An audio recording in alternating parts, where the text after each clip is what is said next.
कांतापुर नाम के एक गांव में छोटूलाल नाम का एक बहुत बड़ा धनवान बैल अपनी पत्नी चंदा गाय और 6 बेटों के साथ एक बड़े से घर में रहता है।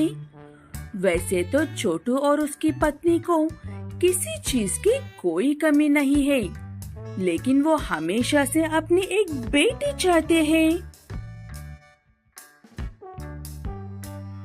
बस यही उम्मीद है कि इस बार हमारी एक प्यारी सी बेटी हो। यही आखिरी बार है, इसके बाद अब और कोई उम्मीद नहीं है जी। इस बार हम निराश नहीं होंगे चंदा। मुझे अंदर से ये महसूस हो रहा है, इस बार हमारी एक बेटी जरूर होगी। कुछ दिनों बाद उनके घर में एक छोटी सी गाय का जन्म होता है। उसके जन्म के बाद घर में त्योहार जैसा माहौल बन गया था। हर तरफ सिर्फ खुशियाँ ही खुशियाँ थी। छोटूलाल अपनी बेटी का नाम रखने के लिए एक बहुत बड़े ज्ञानी को बुलाता है। महात्मा जी, हमारी बेटी हमारी बरसों के सब्र का फल है। इसीलिए जो कहना है आपने पूरे बरसों के ज्ञान इकट्ठा करके सोच समझकर कहना।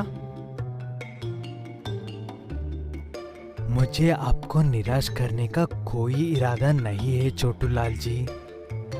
चाहे अच्छा हो या बुरा, मैं सच ही बताना पसंद करूंगा। ऐसे कहते हुए वो ज्ञानी बैल कहता है कि छोटू की बेटी का जन्म सिर्फ तबाही मचाने के लिए हुआ। वो चाहे या ना चाहे, लेकिन वो जहाँ पर भी कदम रखेगी वहाँ पर मौत का तांडव होगा। और इसकी शुरुआत आपकी बेटी एक पहली जन्मदिन पर आपके बड़े बेटे की मौत से शुरू होगी। ये क्या बकवास कर रहे हो तुम? तुम्हारी हिम्मत कैसे हुई मेरी बच्ची के बारे में ऐसे घटिया बातें कहने की? छोटू जी, इसे अभी मेरी नजरों के सामने से ले जाओ। उस ज्ञानी की बातों पर कोई भी विश्वास नहीं करता है और उसे उस वक्त बेइज्जत करके वहाँ से निकल दिया जाता है। समय गुजरता जाता है। चंदा और छोटू की बेटी लिल्ली 1 साल की होती है। उसके जन्म पर ही लिल्ली के बड़े भाई की मौत हो जाती है अचानक से। मैं उन महात्मा की बात पर बिल्कुल भी यकीन नहीं करना चाहता हूँ चंदा, लेकिन मैं अपने बच्चों को यूं ही खोना भी नहीं चाहता हूँ। अब तुम ही कोई बीच का रास्ता निकल सकती हो।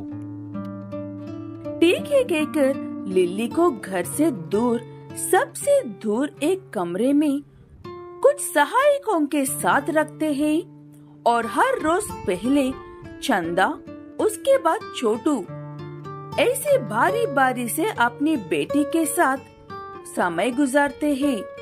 लिल्ली के भाइयों को उसके माँ बाप के द्वारा कही हुई बातों के अलावा ना उन्होंने कभी लिल्ली को देखा था, ना ही कभी उसकी आवाज सुनी थी।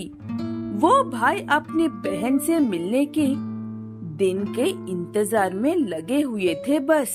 क्या बात है चंदा, तुम उदास लग रही हो? लिल्ली ठीक तो है ना? आपको तो पता है ना, एक एक करके हमारे सभी सहायक मर रहे हैं। आज ही हमारी आखिरी सहायक ने मौत के डर से भाग गई है। अब हम क्या करें? लिल्ली को अकेला नहीं छोड़ सकते हैं, इसलिए पहले छोटू रुकता है, उसके बाद चंदा रुकती है। ऐसे करने की वजह से छोटू और चंदा की भी मौत हो जाती है अचानक से। और पहली बार लिल्ली के भाई उससे मिलने वाले होते हैं। अब ना माँ है और ना ही बाबूजी है, इसीलिए हमारी बहन को उस घर से बाहर निकालकर हमारे पास लेकर आना चाहिए। हमें नहीं पता उसे वहाँ पर रखने की वजह, वो वजह माँ और पिताजी के साथ ही खत्म हो गई है। ठीक है कहकर सभी भाई मिलकर लिल्ली को लेने के लिए जाते हैं और उसे देखकर बहुत खुश होकर अपने घर लेकर आते हैं। इतने सालों में लिल्ली अपने घर को पहली बार देखकर बहुत खुश होती है। सिर्फ माँ और पिताजी के मुंह से सुना था, इतने अच्छे भाई और घर है कहकर आज अपनी आंखों से देखकर बहुत खुश हूँ मैं। 2 दिन में तुम्हारे जन्मदिन है, इस बार हम सब साथ रहेंगे तुम्हारे। सभी भाई बहन बहुत खुश थे, लेकिन लिल्ली के जन्मदिन से ठीक 1 दिन पहले ही लिल्ली के एक भाई की अचानक मौत हो जाती है। उस दुख में सभी लोग जन्मदिन की बात ही भूल जाते हैं। समय गुजरता जाता है और गुजरते समय के साथ लिल्ली के 6 भाइयों में से अब सिर्फ 2 ही रह जाते हैं। भाई, शायद मुझे अब पता चल गया है कि लिल्ली को हमसे दूर क्यों रखा गया था। तू हमारे भाइयों की मौत की जिम्मेदारी हमारी मासूम बहन को तह रहा है। ये सही नहीं है मेरे भाई। इससे पहले कि एक भाई दूसरे भाई पर यकीन करे, लिल्ली के आखिरी दोनों बचे हुए भाई भी मर जाते हैं। अब उसका इस दुनिया में कोई नहीं है कहकर आत्महत्या करने के जा रही लिल्ली को एक बैल बचा लेता है। लिल्ली को वो बहुत पसंद आता है। उन दोनों की शादी होती है और शादी के बाद कुछ बच्चे भी होते हैं और एक दिन उसका पति भी गुजर जाता है और ये सिलसिला कभी खत्म हो ही नहीं होता है। 11 नाम के एक गांव में बेला नाम की एक गाय अपने पति स्नेपबेल, बेटे रिडल और बहू ग्रेंजर के साथ रहती है। रिडल एक जिम्मेदार बेटा है, इसलिए सारे घर की जिम्मेदारी वही संभालता है और अपने पिता को हर काम से छुट्टी दे दी है। इसलिए बेला और स्नेप आपस में बहुत ज्यादा वक्त गुजारते हैं और हमेशा खुश रहते हैं। रिडल सुबह जाता है और शाम को ही लौटता है, इसलिए ग्रेंजर को अपने सास ससुर से नफरत है। जिन्हें साथ होना चाहिए वो दिन रात मेहनत कर रहे हैं और ये बूढ़ा बूढ़ी बेशरम की तरह इश्क लड़ा रहे हैं।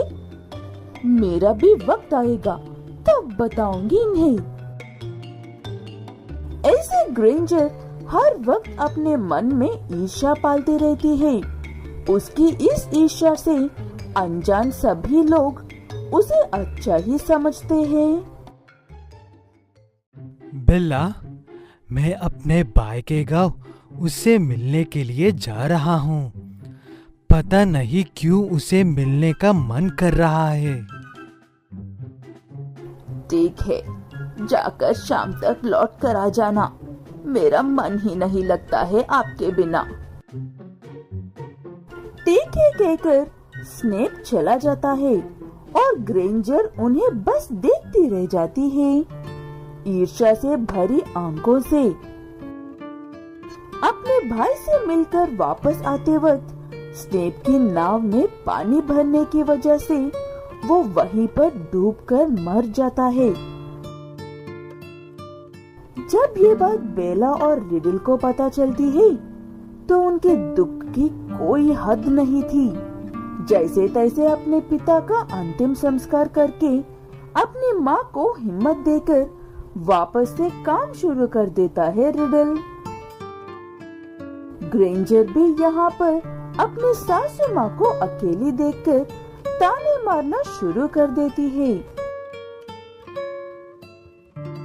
मुझे लगता था अपने प्यारे पति की मौत के सदमे में आप भी निकल लोगी, लेकिन अब तो डोंगी निकली। पिताजी से झूठा प्यार करती थी, तभी जिंदा हो और सेहतमंद भी। इसलिए घर के कामों में लग जाओ अब। दुखी और शर्मिंदा बेला अपनी बहू से कुछ भी नहीं कह पाती और चुपचाप घर के कामों में लग जाती है। बेला गाय घर के कितने काम करने पर भी ग्रेंजर गाय उसे ताने मारती ही रहती थी। इतने सालों से मुझे अपनी दासी बनाकर उस बूढ़े के साथ खूब मजे लिया है बुढ़िया तूने। अब मेरी बारी है। जब तक तुम मर नहीं जाती तब तक मैं ऐसे ही करती रहूंगी। मुझे बिल्कुल भी अंदाजा नहीं था बेटा, तुझे हमसे इतनी दिक्कत हो रही थी कहकर। हमें माफ कर देना, जाने अनजाने में अगर तुम्हें तकलीफ दी हो तो। बेला की तबीयत काम कर करके खराब होती है, लेकिन वो कभी भी काम करने से पीछे नहीं हटती है और ना ही कोई बहाने बनाती है। अपनी माँ की तबीयत खराब हो रही है कहकर रिडल जान जाता है और अपनी पत्नी से बात करता है इसके बारे में। माँ की तबीयत यूं दिन ब दिन खराब क्यों होती जा रही है, जैसे कि वो धूप में मेहनत करके आ रही हो। मुझसे क्या पूछ रहे हो? अपनी माँ से ही पूछ लो ना। दिन भर खाकर सोने के अलावा वो और करती भी क्या है? रिडल को अपनी पत्नी का ये जवाब अजीब लगता है और उसे उस पर शक होने लगता है और वो घर में असल में हो क्या रहा है ये जानने के लिए एक दिन सिर्फ काम पर जाने का नाटक करता है और घर के बाहर से कुछ होने की उम्मीद में इंतजार करता है।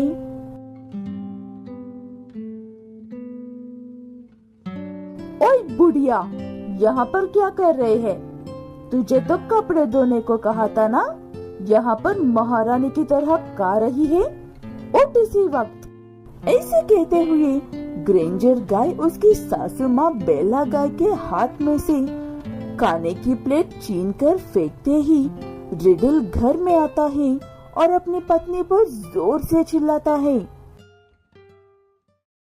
तो ये सब हो रहा है घर में मेरे जाने के बाद? हाँ, मेरा माँ एक वक्त का खाना भी नहीं खा सकती है सुकून से। तुम एक राक्षस हो, निकल जाओ अब मेरे घर से। ऐसा मत कर बेटा, बहू नादान है, उसे किसी और बात का गुस्सा है बस।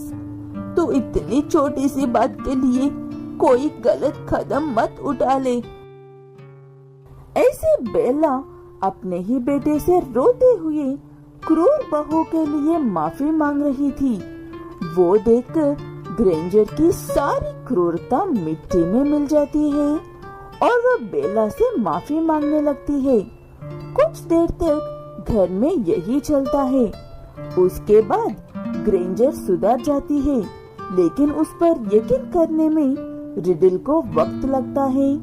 धीरे धीरे सब साथ मिलकर अच्छे से रहने लगते हैं।